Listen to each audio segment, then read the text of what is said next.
Hey everyone, Chell here with Prismatic Powders, and today we're going to give you the top 5 tools that are a must-have for the professional powder coater.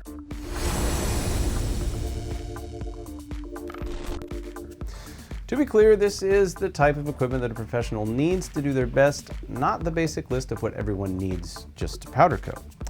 However, whether you are a professional now and looking to compare what you have in use to what we have on our list, or you're a hobbyist looking to invest in some equipment to make your life easier, or potentially make that move into the pro arena, this video is going to be for you. But before we get started, please do like and subscribe. It really does help the channel, and we hope it'll help you too, because we're always adding more content for your benefit.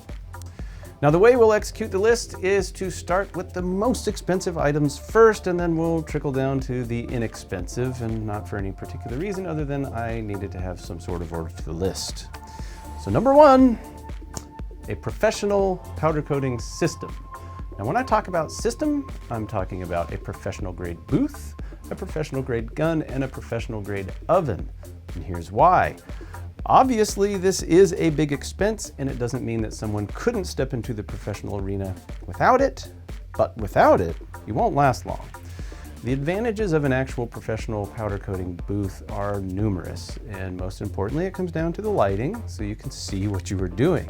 Typically, you're going to get lighting from above and from either side. But another big advantage is the filtration system, which is going to both keep your shop clean and also help you see what you're doing, because things are going to be less cloudy as that filtration system pulls all of those particles towards the filters. Now, when it comes to the gun, as a professional, you're going to fall into one of 2 categories, maybe both. You're either going to be doing a lot of custom work or you're going to do a lot of volume work. And in either case, you need a quality gun that affords you some ability to fine-tune your settings.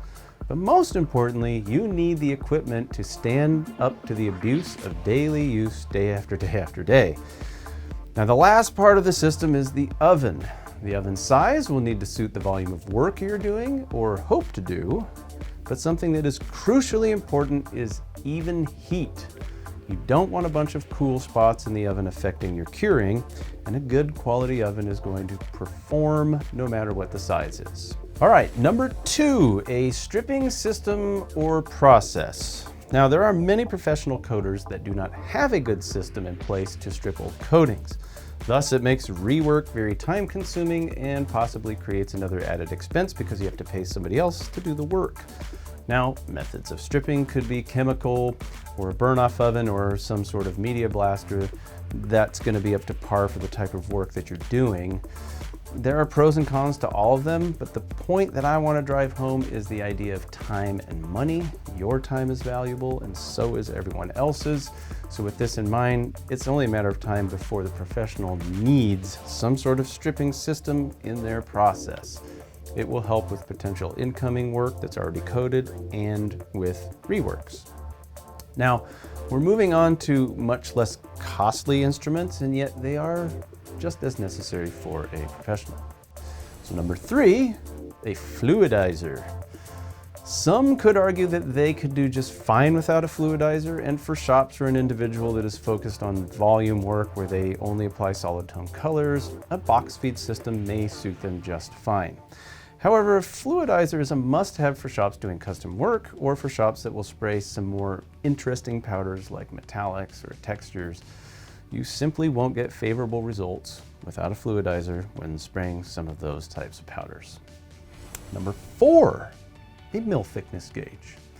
A mill thickness gauge is a must-have because they allow you to know whether you are on track with achieving the correct mill thickness with your spraying techniques, and will also allow you to audit the quality of the production work as you QC the parts that are being completed.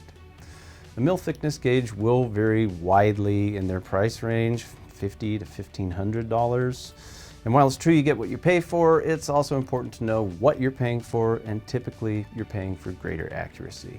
For example, do you need to know the difference between 2.2 and 2.5 mils with certainty? If you do, you may want to spend a little more money on that gauge. Number 5, humble number 5, is an IR thermometer. A professional should be using an IR thermometer every single time they cure. It's the only way to know when to start your cure timer because it's a precise instrument that will allow you to know what temperature your parts are at, which is crucial for curing. And IR thermometers can also vary in price, but they're inexpensive. So there's no reason not to have one or more on hand. All right, that is it for this short list. I could have expanded greatly on it. However, I do think it's a good representation of the tools that pros need to use to repeatedly produce good quality results and to create efficient processes for a scalable business. It's a good example of how quality tools really will help a skilled hand. Thank you for watching, and we'll see you next time.